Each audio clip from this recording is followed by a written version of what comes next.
AG ನ್ಯೂಸ್ಗೆ ಸ್ವಾಗತ. ಕುಂಭಮೇಳದಲ್ಲಿ ಪುಣ್ಯ ಸ್ನಾನ ಮಾಡೋ ವಿಚಾರವಾಗಿ ಮೈಸೂರಿನಲ್ಲಿ ನಟ ಪ್ರಕಾಶ್ ರೈ ಪ್ರತಿಕ್ರಿಯೆ ಕೊಟ್ಟಿದ್ದಾರೆ. ಸ್ನಾನ ಮಾಡೋದ್ರಲ್ಲಿ ತಪ್ಪೇನಿದೆ, ಅದು ಅವರ ನಂಬಿಕೆ. ನನಗೆ ದೇವರ ಮೇಲೆ ನಂಬಿಕೆ ಇಲ್ಲ, ನನಗೆ ಮನುಷ್ಯರ ಮೇಲೆ ನಂಬಿಕೆ ಇದೆ ಎಂದರು. ಅಲ್ಲದೆ ದೇವರಿಲ್ಲದೆ ಬದುಕಬಹುದು, ಆದರೆ ಮನುಷ್ಯರಿಲ್ಲದೆ ಬದುಕಲು ಸಾಧ್ಯವಿಲ್ಲ. ಹಾಗಂತ ಅವರ ನಂಬಿಕೆಯನ್ನ ಪ್ರಶ್ನೆ ಮಾಡಲ್ಲ. ಅದನ್ನ ರಾಜಕಾರಣಕ್ಕೆ ಬಳಸಿಕೊಳ್ಳುವುದು ತಪ್ಪು. ಕಾಂಗ್ರೆಸ್ ಟೀಕೆ ಮಾಡುವ ವಿಚಾರವಾಗಿ ಅದು ಅವರವರ ಭಾವಕ್ಕೆ, ಅವರ ಭಕ್ತಿಗೆ ಹೇಳುತ್ತಾ ಹೋಗ್ಲಿ. ನಾನು ಯಾರ ಬಗ್ಗೆಯೂ ಮಾತನಾಡಲ್ಲ. ನನಗೆ ಯಾವ ನಂಬಿಕೆಯ ಬಗ್ಗೆ ಟೀಕೆ ಮಾಡಲ್ಲ. ನನ್ನ ಹೆಂಡತಿ ಮಗಳು ದೇವಸ್ಥಾನಕ್ಕೆ ಹೋಗಿ ಹೋಮ ಮಾಡ್ತಾರೆ, ಆದ್ರೆ ಇಬ್ರು ಸಾಮರಸ್ಯದಿಂದ ಇದ್ದೀವಿ. ಮೂಢನಂಬಿಕೆಯನ್ನ ಮಾತ್ರ ನಾನು ಪ್ರಶ್ನೆ ಮಾಡ್ತೀನಿ ಎಂದರು. ಕುಂಭಮೇಳದ ಬಗ್ಗೆ ತಮ್ಮ ಅಭಿಪ್ರಾಯ? ಪುಣ್ಯ ಸ್ನಾನ ಎಲ್ಲರಿಗೂ ನಂಬಿಕೆ ಇರುತ್ತೆ, ತಪ್ಪೇನಿದೆ ಅದರಲ್ಲಿ?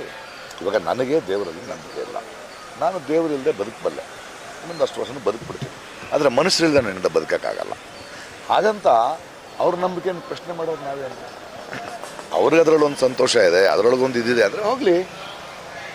ಮನಸ್ಸಿಗೆ ಶಾಂತಿಯನ್ನು, ಮನಸ್ಸಿಗೆ ತೃಪ್ತಿಯನ್ನು ಅಥವಾ ಯಾವುದೋ ಒಂದು ಚೈತನ್ಯವನ್ನು ಕೊಡುತ್ತಾನೆ ಎಲ್ಲ ನಂಬಿಕೆಗಳು. ಅದನ್ನು ಉಪಯೋಗಿಸೋದಿದೆಯಲ್ಲ, ಅದನ್ನು ರಾಜಕಾರಣಕ್ಕೆ ಉಪಯೋಗಿಸೋದು, ದ್ವೇಷಕ್ಕೆ ಉಪಯೋಗಿಸೋದು, ಇನ್ನೊಬ್ಬನ ಇದ್ರ ವಿರುದ್ಧ ಅಂತ ಎತ್ತು ಕಟ್ಟೋದು, ಸುಳ್ಳು ಹೇಳಿ ವಾಟ್ಸಪ್ ಯೂನಿವರ್ಸಿಟಿ ಮೂಲಕ. ವಾಟ್ಸಪ್ನಲ್ಲಿ ಹಿಡಿಯೋಕ್ಕಾಗಲ್ಲ, ಈಗ ಡೈರೆಕ್ಟಾಗಿ ಸಿಕ್ಕಾಕೋದು. ಅವರವ್ರ ಭಾವಕ್ಕೆ, ಅವರವರ ಭಕ್ತಿಗೆ ಹೇಳ್ತಾ ಹೋಗಲಿ. ನನಗೆ ಯಾವುದೇ ನಂಬಿಕೆಯನ್ನು ಟೀಕೆ ಮಾಡಿದ್ರೆ ನನಗೆ ಅರ್ಥ ಇಲ್ಲ. ನನ್ನ ಮಗಳು, ನಾನು ನೋಡಿ, ನನ್ನ ಹೆಂಡತಿ ಇದ್ದಾಳೆ, ಆಕೆ ಹೋಮ ಮಾಡ್ತಾಳೆ, ದೇವಸ್ಥಾನಕ್ಕೆ ಹೋಗ್ತಾಳೆ, ನನಗೇನು ತೊಂದರೆ ಇಲ್ಲ. ಅದನ್ನು ಇವ್ರು ಅಂತಾರೆ.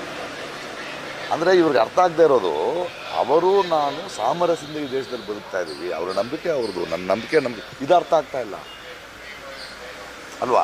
ಯಾರ ನಂಬಿಕೆ ನಾವು ಕೊಡಿ, ಒಬ್ಬರ ನಂಬಿಕೆ ಸರಿ ಇಲ್ಲ ಅಂತ ಹೇಳಿ ನೀವು ಇನ್ನೊಂದು ನಂಬಿಕೆ ಕೊಡೋ ತಾಕತ್ತಿರೋದು. ಅವ್ರಿಗೆ ಅದರಲ್ಲಿ ಸಂತೋಷ ಇದ್ರೆ. ಕನ್ನಡಿಗರ ಮೆಚ್ಚಿನ ನಿಮ್ಮ ಎಜೆ 24/7 ನ್ಯೂಸ್ ಕನ್ನಡ ವಾಹಿನಿ ಇದೀಗ ಟಿವಿಯಲ್ಲಿ ಲಭ್ಯ. ವೇಳೆ ನೋಟಿಸ್ ಕೊಟ್ಟಿದ್ರೆ ವಾಪಸ್ ತಗೋತೀವಿ. ಇವತ್ತು ವಕ್ಫ್ ಪ್ರಾಪರ್ಟಿ ಅಂತೇಳಿ ಬರ್ತದೆ ಅಂತ ಹೇಳಿದ್ರೆ ರೈತರ ಬೀದಿಗೆ ಬದಲು ಏನು ಮಾಡಬೇಕಾಗುತ್ತೆ? ಯಾರು ವೋಟ್ ಹಾಕಿಲ್ಲ ಅಂದ್ರೆ ಗ್ಯಾರಂಟಿನೆಲ್ಲ ಸ್ಟಾಪ್ ಮಾಡ್ಬಿಡ್ತೀವಿ.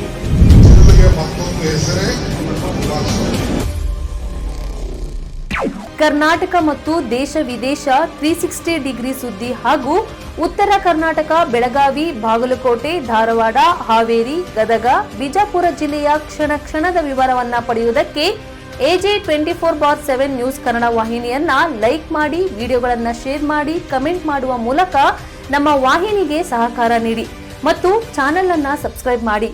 ಧನ್ಯವಾದಗಳು.